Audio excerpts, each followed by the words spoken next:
L'ambassadeur de Chine au Congo est la première personnalité à être reçue à Oyo par le président de la République. Zhuang était porteur d'un message de félicitations du président chinois Jinping à son homologue congolais à la suite de sa contre-élection le 20 mars dernier. Le diplomate chinois a arrêté au président de la République la volonté du peuple chinois à travailler avec celui du Congo. Je suis porteur d'un message du président de mon pays. C'est un message de félicitations qu'il adresse à son homologue congolais, son Excellence Monsieur le Président Denis Sassou Nguesso, pour lui féliciter sa réélection. Aujourd'hui, le Congo vit un moment très important dans son histoire, malgré les aléas.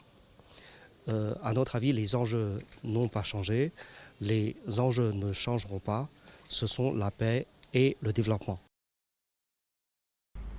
Pedro Fernando Mavunza, l'ambassadeur d'Angola au Congo, était la deuxième personnalité reçue par le chef de l'État.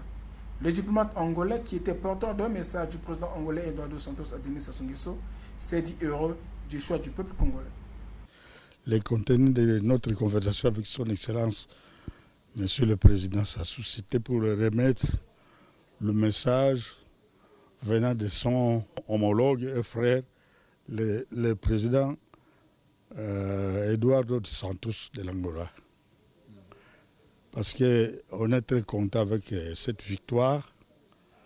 Ce n'est pas seulement le peuple congolais qui sont satisfaits, même aussi en Angola, presque tout le monde est satisfait.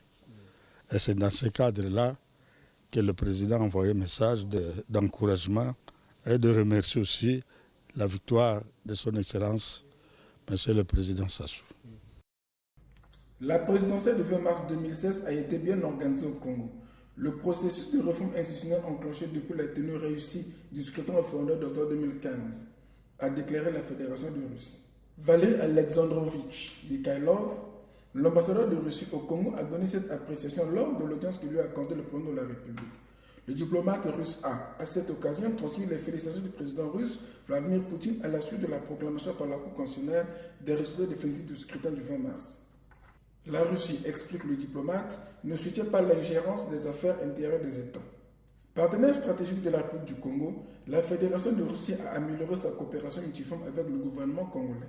La Russie et le Congo, ils sont de l'opinion qu'aucune ingérence extérieure n'est admissible pendant le développement du processus intérieur dans un État. Et nous avons des exemples devant nous de certaines ingérences comme ça, après lesquelles des États ont cessé d'exister.